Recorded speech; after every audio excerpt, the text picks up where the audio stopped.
forward.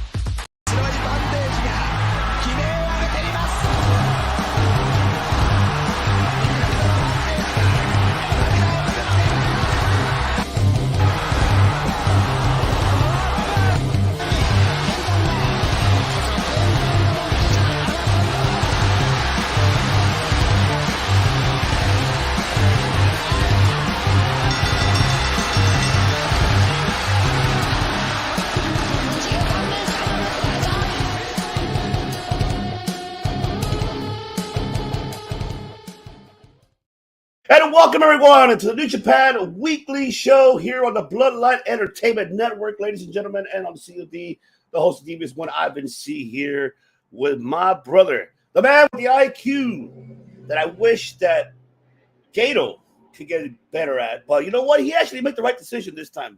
Ladies and gentlemen, Dan Bagley. What is going on, Bagley? You're on mute. So excited that I went on mute, but the one time that we thought that he had no chance of winning, and he goes and does it. This is what Gato does to us. Oh, I know. This is what's good. Yeah, what is going on, Mr. Universal himself? That's right, Nick Dieterling, ladies and gentlemen. That is right, man.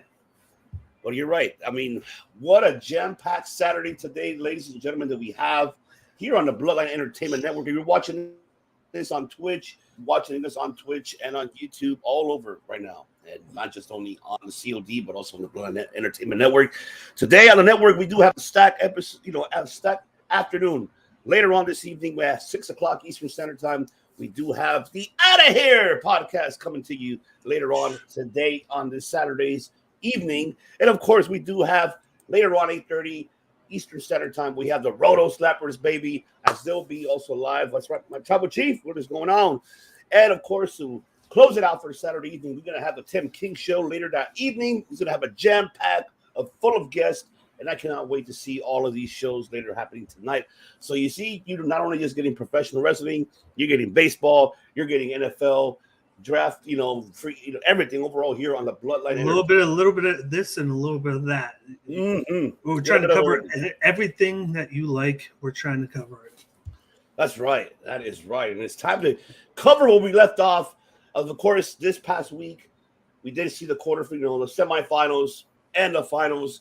But we're here to talk about it, to give our feedback. We hear everybody else's shows. They do it. But now it's our turn to give our feedback of this New Japan Cup. And, man, it was, I could say this was like one of the best New Japan Cup I ever seen, Bakley. I don't know if you feel the same, but, man. Yeah, especially this one because of the fact that somebody winning that we didn't expect to. And I implore you guys, definitely hit us up in the comment section. Let us know what you think of the tournament. If you watched it, like who you had winning, and then what are your expectations when, of course, they crowned the winner this Tuesday? Because I'll tell you one thing, I wouldn't have guessed that he would have won, and we'll get into that when we get to the finals. But there was a lot of craziness and excitement because of defection and going to a new group. I thought that was great, and then we had a couple of people return. So we'll get into that after we're done the three matches that we have to talk about in the tournament. Absolutely. And let's get into the first one of the night, which is, Finley versus Tama Tonga. Now, that match was insane. A lot of close calls that happened, especially with the gun stun. It was going to happen everywhere, but it didn't. And then Finley, of course. Yeah. I just like the chemistry these two guys have, and it really, really showed a lot of, what's going on, Streets. What is going on, my brother? Yes, you'll be on later on today. Roto Slappers, baby, that is right. But man, this matchup was great. I enjoyed the back and forth offensive moves, and then seeing Finley, of course. I don't know how many times he really countered that gun stun, and then towards the end, the Panda Crusher to get this victory. It was out of nowhere, no pun intended, Randy Orton, but this was out of nowhere. Finley hitting the finisher, but it was an awesome match. I enjoyed it. Great opening for the semifinals. Break it down, Bakley. Well, give us your take on this. Yeah, he must have tried the gun stun probably 5 or 6 times. Every time he went to do it, it's always the same thing. The opponent always guesses it where they just hold him and keep him from like pushing the momentum down. It makes me wonder. Maybe it's something. Maybe they need to change something with it to where he doesn't get it countered every single time, and then finally on the 5th time he hits it because it does it out of nowhere, like, you know, the RKO out of nowhere. That's the only time that he really hits it. But like he did a good job here. Like Dave Finlay has kind of like just gone through the matches. He's been like the underdog in each matchup, it feels like. But it's that moment where he does that dastardly kick to the groin that he does in each match is when he decides to take over. I think in this one, he gets behind Tama Tonga and then he pulls the leg out of him in the back of his heel, and it allows him to take over.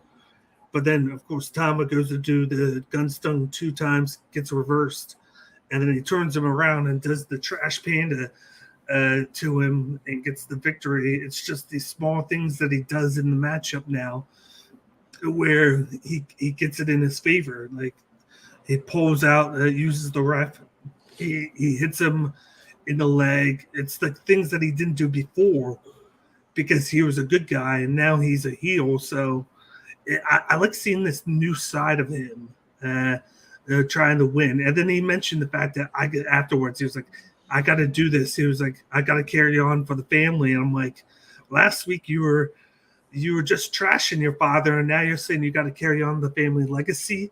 And I'm like, how does that make sense? But it's like you go from legacy to legacy in matchups, and I still like what I'm seeing in Tama Tonga. He makes a far run this time, loses to a guy that I thought would win it, and I'm wondering what is next with Tama Tonga afterwards, because we'll get into it where they've announced matches for Segura Genesis, and we don't know what's in store for him yet. Yeah. But I do know that Dave Finley's one step closer to that title shot, and I think it's going to happen sooner rather than later. Like I said last week, I was like, I gave my guarantee, and I wasn't right, but you know, like I was half right. Let's put it that way. I was half right. You were half right. You were half right. You were almost all the way towards the end. It would have been all your bracket right there. You see, This is why you go to the Blood Entertainment Network. When you follow basically, when you see his bet slips, this is what I'm talking about. This man is always close of getting everything right to the point of this finals. It could have gone that, but we'll get to the finals. But man, we just want to get to semifinals before we get into it. But man, we got the next matchup: SANADA versus David Finn versus Mark Davis. We have Mark. Oh man, I enjoyed this match so much. I'm gonna lie, I fucking went netty for this match. I had to. The fact is, to see Mark Davis throughout this tournament, ever since he took over Will Ospreay's place, man, this guy is Stan Hansen 2.0, and he proved it in this match. He dominated the whole fucking match on this SANADA. SANADA barely had any answers, and then towards the end when he did have answers. And what I love that Mark Davis, we've already saw it coming with the roll up, with SANADA always putting his neck in the back. You saw that coming, and just seeing Davis just taking just beating the shit out of SANADA. You find like this is the one thing I like about this, and putting Mark Davis over like they did, even in a loss in this tournament. Like he had 2 losses, spraying that SANADA. You have an identity for him now. Like I know you're saying, well, he's in New Japan. He wrestles in a Ring of Honor. He wrestles in Impact. How does he not have an identity? He had a tag team identity, but now he has an individual identity. Just like you said, Stan Hansen is a bruiser. He does these big time moves. I love the spinning spike power driver that he does now, and that's a finisher in itself. But he uses it as like a setup for the helicopter spin slam that he does, which I love so much. That's so hard to do, but he pulls it off great. But like just like you said, he dominated the match, and in SANADA fashion, he was able to come back and win. And I love the fact that SANADA has the black hair now and the new look. I opened up with the just five guys, like handshake, like pound or whatever you want to call it. He just has that aggression now. Like you see it, like he has that fire inside of him now. He's not behind somebody. He's not backing somebody up. He is the guy. He is the boss now. He is the face of just five guys, which makes me giddy. That's Nettie Worthy. Later when we talk about who he's going to be tag teaming with on the road to Segura Genesis. But this was a great match, and I love the new finish. I just love the new version of SANADA. He needed this. He needed this this new spark to his character because he was getting dull. That's why I didn't think he was going to win, because there wasn't anything going on with them. And we said he needed a shakeup. We wanted him to go with Taichi for the longest time, and we finally got it. And it's finally paying dividends. Oh, no, I absolutely totally agree. Yeah. I think he needed that change. He needed it 100%. The look, he went back to the old school ways at the beginning of his career. Black hair, shaped up, nice and looking young again. So now, and then just this match itself, I think was a match of the night. That then Davis doing pull-up power driver and SANADA, how he sold it. Oh my God, I thought it was over. I'm like, no way, Mark Davis is going to the finals. He landed so quick and devastating. Mm-hmm. Like it was devastating, but I really enjoyed it. This was, I love it so much. I can't believe it, man. But man, let's move on, man. We got, of course, night 2 to the finals, ladies and gentlemen. Which the next finals, of course. We got to talk about this matchup because this matchup was actually incredible. And I wanted to say this match itself solidified Lio Rush's career. The fact is, because Lio Rush, of course, challenging Hiromu throughout the whole time. Look at that. Oh, sensational. I love it. This was awesome. This was incredible. And then just seeing Lio Rush challenging him and then going through tag matches along with Show, facing LIJ, calling out, Hiromu, and then finally got your matchup on the finals. And man, the crowd was really behind Hiromu throughout the whole time, but then later throughout the beginning of it, later on in the matchup, that's when we got to see the crowd was like, oh, Lio, like, oh shit, you can hear, like, you can't really understand it that they said Lio Rush, but man, all I can tell you is that they were supporting Lio at the end because his offensive moves, what he did, and everything, so close of almost winning. This was given, I believe this was given like a 4.75 stars. I gave this a 5-star because I thought this was a banger. I love the fact that Lio Rush came out with the face paint, like half of his face was painted. I thought it was cool because it was kind of like indicative of like yin and yang. Like he is the yin to Yo's yang, like the one half of each other. And I love the fact that in the beginning I was like, I'm not sure about this tag team, but I really love the tag team now. I think they work well together, and the fact that Yo came out with him to support him was great.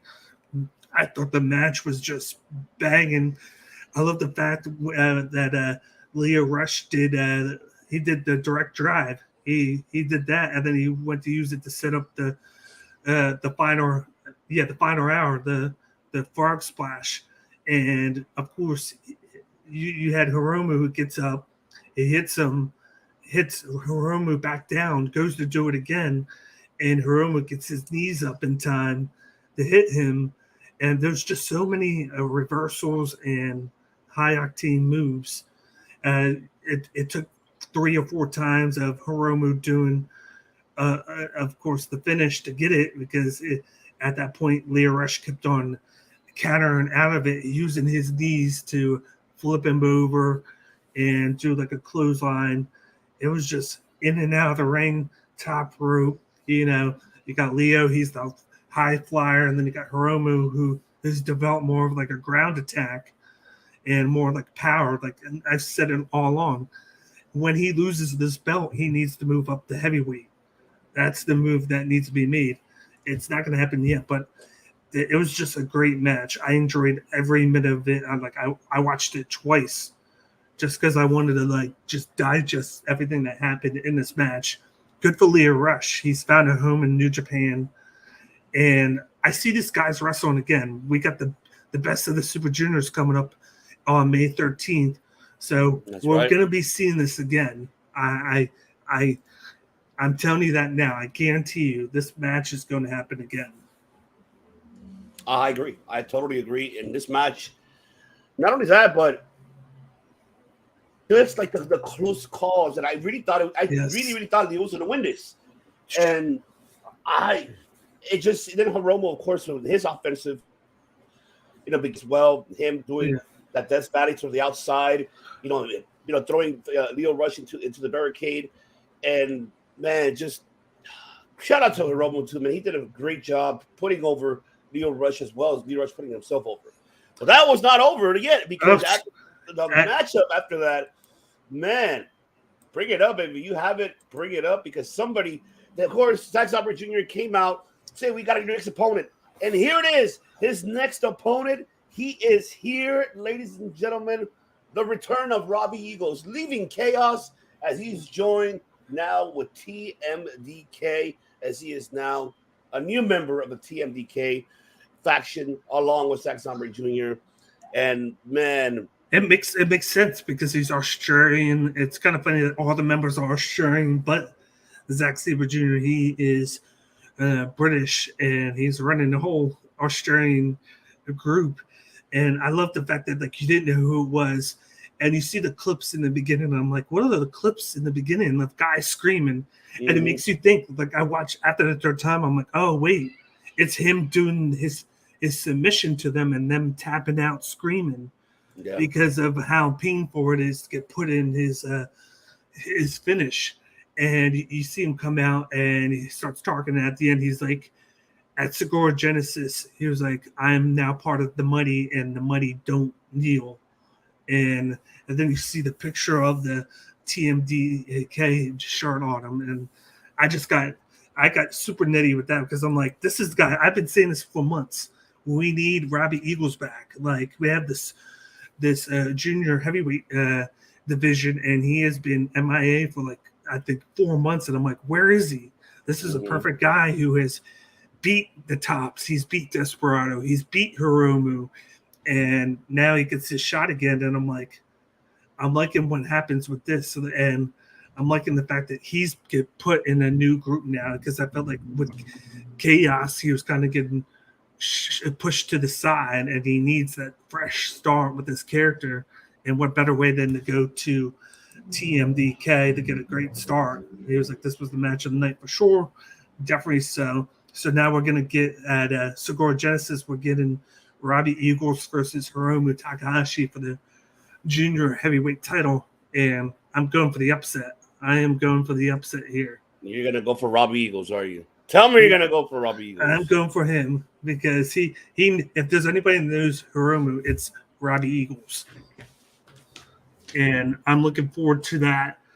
So that's going to happen at Segura Genesis. We got TMDK, which is now Nichols. We got Shane Haste. We got the leader, Zack Sabre Jr. We got Batu Tito. If you watched Impact Sacrifice last night, he looked good in the ring. And then you got Robbie Eagles. And we can't forget the young lion who's been there, who's getting all the heat from all the other young lions for being in a group.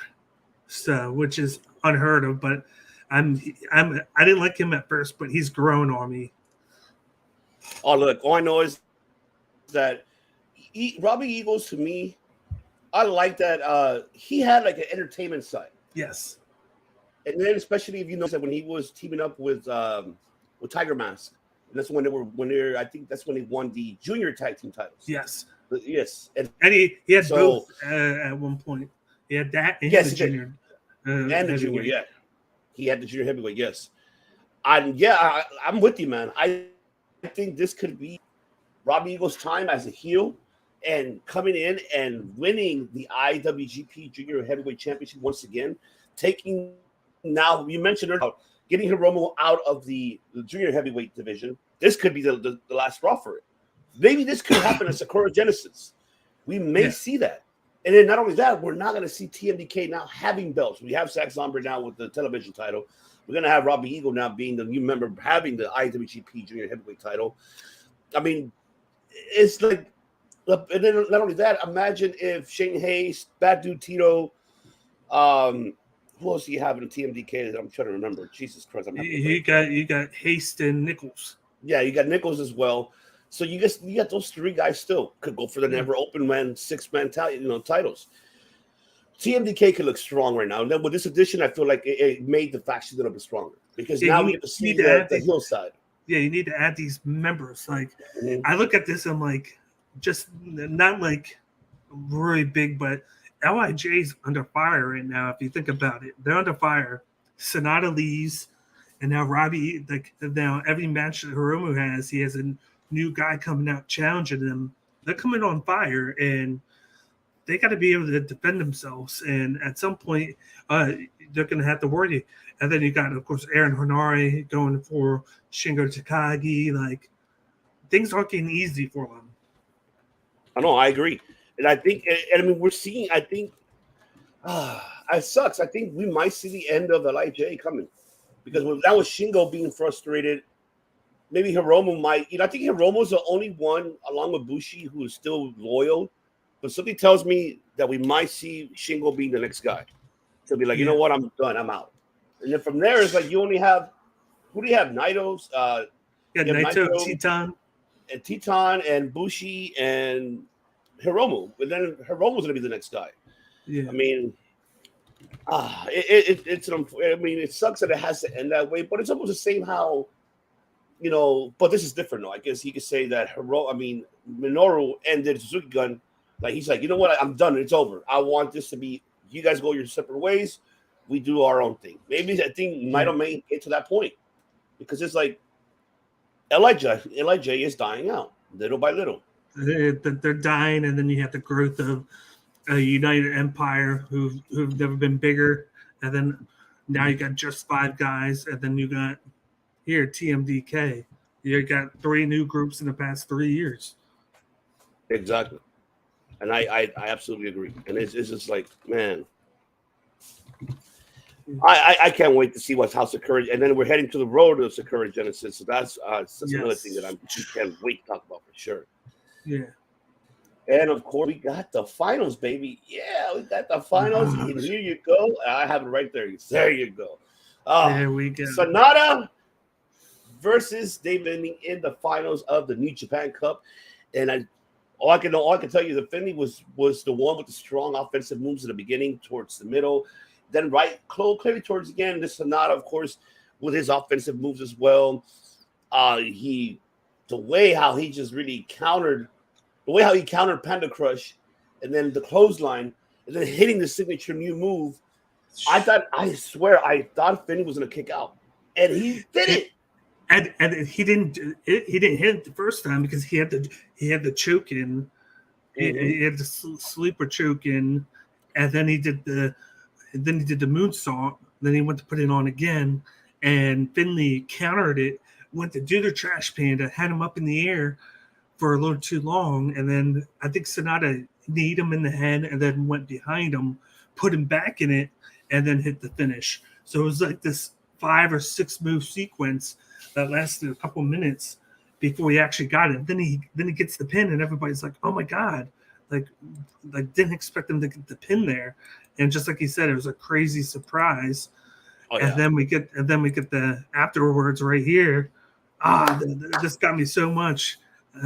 Was this them coming in and doing the pose, and then of course right afterwards he calls out Okada, and Okada's like, "We're rivals." He was like, "Thank you for finally showing up," and I'm like, "Oh my god, no way!" I'm like, he's talking shit now. So Okada started talking. He comes out of the ring, and then SANADA gets on the mic. He was like, "Okay, you're done." He was like, thank you. He was like, this is usually the time when the winner of the main event gets to talk, so now you can go to the back. And I'm like, oh shit, SANADA is giving Okada the back talk. I'm like, no one does that. And not only that, but if Okada left, he's like, okay, I'll leave. He's like, yeah, get out of my ring. It's my moment, my time. So this is the SANADA, like the feisty like alpha SANADA. Oh man, dude, I love it. And that's something in the match that I wanted to mention was whenever we thought that he was getting hit and knocked down, and then Dave Finney would start celebrating, he would pop up and go, he would like SANADA up. And then I'm like, this is the aggression I want to see out of him. I haven't seen this out of him like ever. Like usually he pops up and he's nonchalant about it, but now he's like getting all pissed, getting all ready, and then he just pops up and he goes and clotheslines Dave Finley. But I love the moment I liked the most was when he won the match. David Finley's on the outside and he's crawling to the side of the ring, and you see him look at the trophy and you see him go like this. You see him grab the trophy, and then he's like, and he knows that he was this close to getting it, and then he lost. And he makes it look like, I'm not done with this yet, kind of look. And you're like, okay, he didn't win the battle, but he's going for the war, which is the title, and he's going to get it. It makes me think that maybe that's going to happen close to Dominion or something like that, or Dentaku, which is which would be like the Bullet Club 10-year reunion. If you think maybe about that. Yeah. I'm with you. Maybe don't taco. Because here's the thing though. I don't know how you feel about it, but I don't know what Gato's gonna do on this one. Because now you have SANADA right at the top. You got him there now. You made him, go into a new faction. Now he's the leader of this faction. You can say he really is. I mean, the way even seeing the post conference, like right after I see, SANADA, they're all having a beer. SANADA was like, oh, without these these four guys that were not people where I'm at. I love that how we all contribute to each other. We all help each other to get up where we're at. And that's why I joined this faction, because they elevate my career. They elevate me and see a different persona. And even Taichi agreed too. Like, yeah, we're gonna be by his side no matter what. We're gonna support him, and he's doing wonders here with us, just five guys. And man, I would just change the fucking name though. You sound like a fucking burger. Like we said it last week. I mean, you sound like a burger joint. No, we need you to change that. You can't just five guys. Just five guys. No, you need to change it. Takumi Shinoku. They need to find I hope by Sakura Genesis they find a different name, because this name, just five guys. Don't be surprised at NewJapanWorld.com. You'll see a new merchandise saying the five guys, just them with the whole logo of the Just Five Guys burger. Sponsored by Five Guys. Oh man. Or like Gato said, just five losers. Just five losers. When the losers no more Gato, because he won. He's not a loser anymore. Exactly. And then seeing Taichi stand up in front of Okada when Okada was talking shit to SANADA, that was Nettie worthy too. I'm like, he's stepping to him. He doesn't say anything. He just looks at him. He points, and then SANADA was like, "I got this." He's like, "I got this." And then that's why like I was saying, we're getting it on the road to Sakura Genesis for the first time. We're getting Taichi and SANADA teaming up against the mega powers Okada and Hiroshi Tanahashi. I know. I saw it. When I saw that, I went, Nettie, Tim, we finally have it. Our dream is coming true. Taichi and SANADA teaming up. Oh my God, it's making my nipples hard, baby. Real fucking hard. Oh, Jesus Christ. Just tell him. Oh, okay. I'm sorry. My wife was like, buddy, hold on. I know. Yes. You talking about burgers? Five? Yes. Just five burgers, because that's the name of the faction. These guys are here by Tribal Chief. They're called Just Five Guys. They need to switch that name. And yes, but man, what Tim said here in the chat, one thing, yes, He's the biggest question. Will they put over SANADA? Will he beat Okada at Sakura Genesis? It's a tough decision, to be honest. The fact because one, does SANADA sells? That's the major question. Does he sell? Because of course, where he won like pretty much. He won. He won in his hometown. He won his hometown, which I didn't realize until they mentioned it. So it was a good. It makes me wonder what was the plan if Ospreay didn't get hurt. I think it was going to be Ospreay putting over Finley, maybe, or Ospreay actually probably winning finally. Maybe Ospreay was the one to challenge, Okada at Sakura Genesis. Because that makes me think like would a SANADA gone over? Would he had gone to just 5 guys then, or was the plan rushed up because Ospreay got hurt? Like there's a lot of like to digest within that. Like okay, like it because it was going to be SANADA and Ospreay. That's what the semifinals would have been. Like would they have put him over, get that win over Ospreay because they had that little. I thought they would have, because if that was like a rivalry for the U.S. title between him, and David Finlay. They were all going for the title, and maybe that was their way of putting him over, get those 3 big victories back to back between Naito, Ospreay, and Finlay, and you have him do it in like a not a dastardly way against Ospreay, but a way of shockingly, and then further the good guy movement of Ospreay down the line.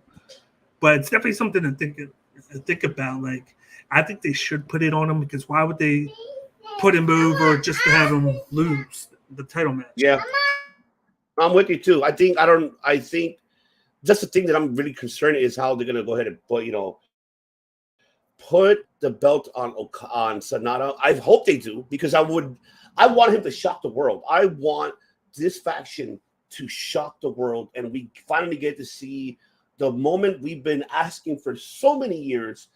SANADA was always this close of getting that IWGP title. They said he was always the bride. He was always the bridesmaid, but he was never the bride. He was never the bride of it. And now this is the opportunity for SANADA, and this is going to be a fantastic main event at Sakura Genesis. Him and Okada, just loving the respect that these two guys have towards each other, and how you mentioned about SANADA having that feisty, well, get out of my ring, get out, and just seeing that, and then just that shit talking, that professional shit talking that SANADA gives to Okada, and it's like, but it's a smart ass shit talk. And man, this is so part of the card, ladies and gentlemen, happening on Sakura Genesis. This is going to happen, of course. On April, of course. This is what's going on, my brother? Yes, sir. Sir. What is going on? But yes, I think there's 5 big matches. We'll get into the 5th one in a second. You got Okada, SANADA. You got Bishamon versus Ozzy Open. You got Hiromu versus Robbie Eagles, and then you got Zack Sabre Jr. versus Shota Umino. We'll get into the 5th one in a second, because that's a different talk there. But these are the big 4 matches. And then, of course, April 2nd, which is Road to Sakura Genesis, we're getting Shingo Takagi versus Aaron Henare in an Ultimate Triad match. And you want to ask, what's an Ultimate Triad match? It's in the match, the first person to get not only a pinfall, but a submission and a countout in the match. All 3. The first person to get all 3 in the match wins the KOPW title. And that's going to be great. And I'm wondering, is this the time they put Henare over? Because that'd be great at giving him the belt. But I think they should. Yeah. They should give it to Henare in that one for the KOPW championship. But these 4 matches I'm excited for. I like the fact that Umino is now challenging Zack Sabre after the last matchup where they had in the tournament, which pretty much kind of like called, it brought that storyline to fruition. And man, all of us are, man. All of us were excited. Definitely agree. Oh. Yes, and then seeing now the story between Zack Sabre and Shota Umino now is becoming in fruition. If you guys don't know how that began, go back to the tournament, to the J Cup tournament between Zack Sabre and Umino. Of course, Umino's father, Red Shoes, was the one in refereeing that match, and Sabre was trying to take the school to Umino, and Umino did not like that very lightly. So that's why this challenge has been brought to Zack Sabre at Sakura Genesis. And of course, during these the tournaments, we have your 6-man, your tag teams, and you had, of course, Bishamon, always teaming up against Aussie Open, and now Aussie Open has the opportunity to get the shot for those tag team titles, and I'm excited. I think this is Aussie Open's moment. I think this is where they're going to win it. This is now going to be their time. It's going to be. It's going to be the perfect time to do it. Oh yeah, it's the perfect time. You have to do it this time. If you look at the next 2 weeks for Aussie Open, they're in the Impact Tag Title match. They're in the ROH Reach for the Sky ladder match, and they're in the Tag Title match in New Japan. That's 3 title matches within the next 10 days. That just showcases how big of a tag team they are on. And they're just getting on the surface of the U.S. crowd, because they've been in Rev Pro for a couple of years, and this is really their first 4 year in New Japan. They've been on New Japan Strong, but they haven't really been on New Japan, and now they're doing the circuit in the U.S., which is great, and they're becoming one of my favorite tag teams to watch right now, and this is their time. I think they're going to do it. I'm with you. I think this is going to be their time. I think this Aussie Open's moment. They're going to be now. This is going to be awesome to see. I mean, there's more matches coming up, but the one we want to talk about, how Baker mentioned, was, of course, let me bring that up right here, and I have it. Mercedes Moné makes her return, as she'll be back in action in New Japan. Sakura Genesis coming to you guys, and she's defending not a one-on-one, but a 3-way, a triple threat match here. She accepted both challenges. She accepted both. AZM and Hazuki, that's their book for Sakura Genesis. Yeah. Oh, I am excited to see Mercedes Moné back in action in Japan. This is going to be an awesome match. We know AZM. She's a fast-paced women's wrestler. She is great. Hazuki, powerhouse of a killer that she is. And these 3 combined is going to be, maybe this is a sleeper in that main event, in that pay-per-view overall. I don't know how you feel about it, Bakley, but I think this might be a sleeper. You're going to get an idea, if you don't watch Stardom, how some of these women wrestle, and this is a good sample size for you with them challenging for the title. I still think Mercedes Moné is going to win this. There's a lot of cloud going under her status, because after this, she's only scheduled for Stardom, a Stardom show on the 23rd, and then afterwards, she's not booked for anything. And a lot of people thought she was going to be booked for Capital Collision in DC, and she's not listed as being there. So a lot of people are thinking, is she going to go back to WWE? And then it got put out that the door is open for her to come back, but she's going to have to give up some of her wants, some of her listed, which is how much she gets paid. She wants to get paid like Becky Lynch and Charlotte, and WWE doesn't want to pay her that. According to people, that could be wrong, but if I know Mercedes, I know she wants to get paid. I know that if there's one thing right, that's what she wants. She wants to get paid. So I would agree with that one. But I think they're taking it one match at a time. They're not overplaying their hand. They're not putting out all of the decks in the card to show you everything that's happening. I think they're making you think. They're making you wait, because they want you to see if she wins or not, and then they're going to post her next match. Yeah. And I think that's the right way to do it. You're gaining interest. You're getting people to stay tuned, to be continued. You don't want to be like, oh, she's booked for this, and this, and this, because then you're like, okay, she's going to retain. They want you to think, is she going to win or not?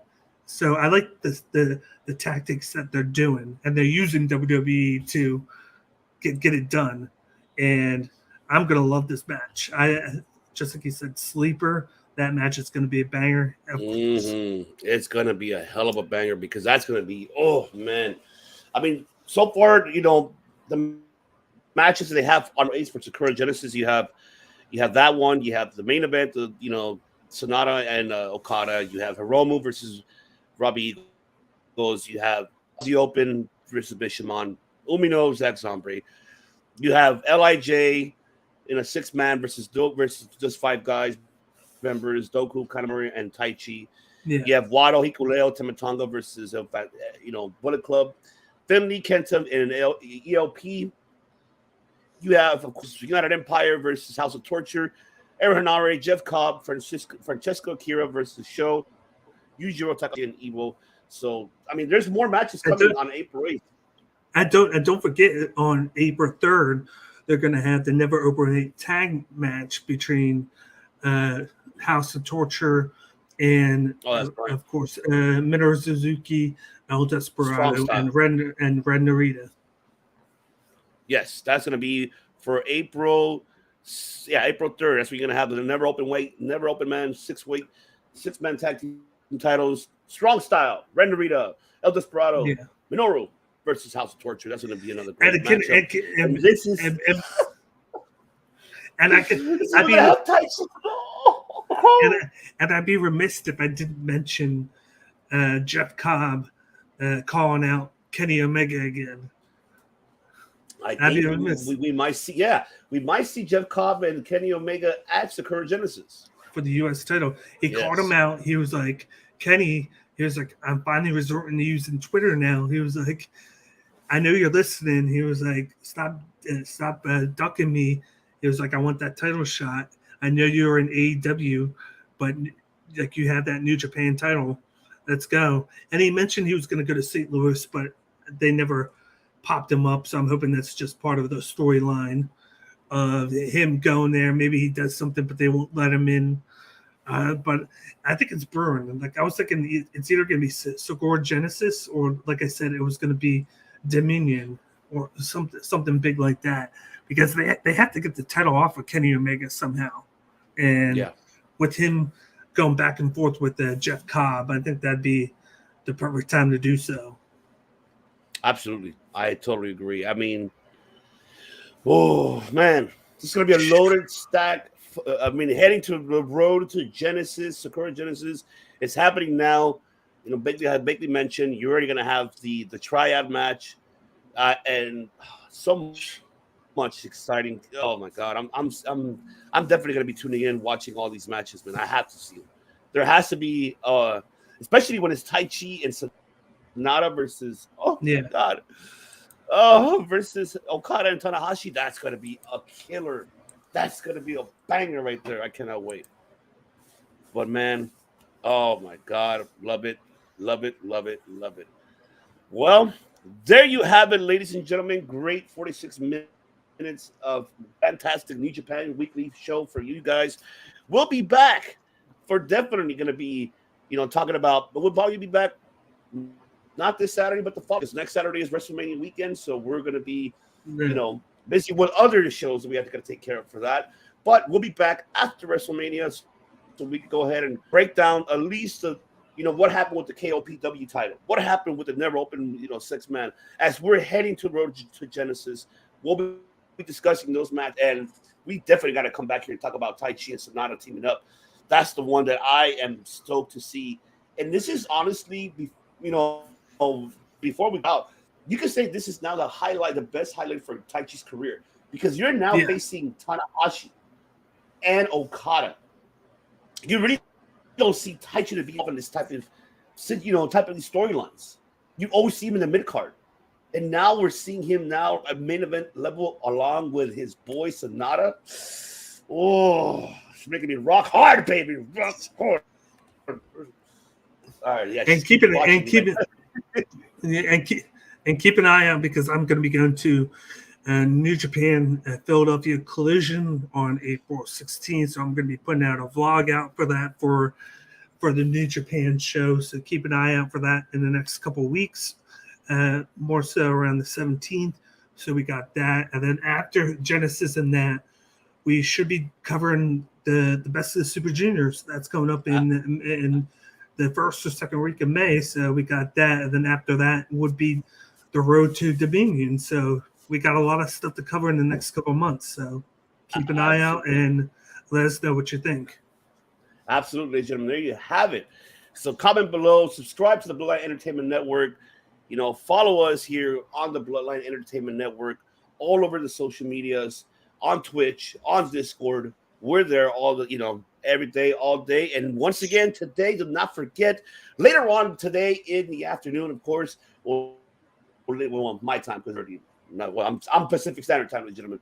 But later in the Eastern Time, as once again, 6 o'clock Eastern Standard Time, you got out of here podcast. Nick Dieter, and of course, the host, the man of the hour, alongside later on with Bakley, as they will be talking updated news of what's going on in the world of baseball with the Phillies. Went on any updates, injury dates, anything, because I know there was an injury that happened in the World Classic, baseball club. So yeah, they got to be talking about that for sure. Later on, of course, you're gonna have another banger of a banger. Roto Slappers is gonna be coming on later on at 8:30 Eastern Standard Time, as well here on the Bloodline Entertainment Network, as Season of Equal Course, giving you the best updates of NFL free agency, NFL draft, upcoming draft, everything overall. Streets will provide that to you later tonight. And to close out Saturday this evening on the network, it's the bangers, baby. The banger podcasting. Tim King, as the Tim King Show, will be on at 10 o'clock Eastern Standard Time, as he will be alongside with maybe Bakley once again, along with Brett from Brainbuster Boys, other people that'll be joining on later in the evening. It's going to be a banger matchup as Tim and Justin and Jeremy will be killing it later tonight on the Bloodline Entertainment Network. Once again, ladies and gentlemen, subscribe. Go back. Go to the website. Go to bloodlinenetwork.com for all your, all your updates, your news, your articles. And let me just pull it up very, very briefly before we close it out here. Let me see. Let me share my screen to you all. If this thing allows me to for a minute. Here we go. There we go. So there you have it. Once again, go to bloodlinenetwork.com. You get all your updates on fantasy baseball breakouts and bust. You got all the, Roto Slappers, of course, catch tiers that happened earlier. You can catch us here also on the audio platforms as well. You can listen to us. If you can't watch us, you can listen to us while you're in the shower, while you're working out, or, you're taking a jog, or you're babysitting, or, anything that you're doing. There you go. You can listen to us as well. Check out of course, recently the First Lady, our bloodline sister, JD, Wrestle Bread Podcast, debuted her show last Thursday. Check it out, the replay. Check out with Nick Dieterding and Keith what they did on the Universal Wrestling Podcast as they did their first ever UW Pod draft. That was incredible. If you want to catch our recap, of course, of UFC 256, you catch it there as well. And so much of a bangers. Matches of the week, of course, brought to you by Brett, top 10 matches. You got more articles here, of course, the fantasy breakouts and bust. You got K, you see, you got my boy Bakley here tonight. You see, he already has his bet slips on for you guys for today's UFC San Antonio. It's all there on the Bloodline Entertainment Network. Go to bloodlinenetwork.com for all, not just only pro wrestling, but all sports. You got NFL, NBA, MLB, drafts, fantasy booking, articles that they have. Fantastic shit. And just such good shit. Oh, I gotta play it before we need fucking. I just play it. Might as well just fucking play it. All right. See, this is all this website is shit. Such good shit. This is such good shit. It is good shit. That's what it is. So good, you got to do it twice. You got to do it twice. Ladies and gentlemen. Of course, you got the mock drafts there, of course, for Cincinnati Bengals, for the Giants. Oh, man, so much good quality stuff here, ladies and gentlemen. But there you have it. Once again, don't forget to follow and subscribe to my boy Bakley, the cage my IQ right here, the IQ that Gato is finally listening. He's probably watching and listening to the shows, Bakley. He's finally giving us what we want. He's writing. He's writing notes.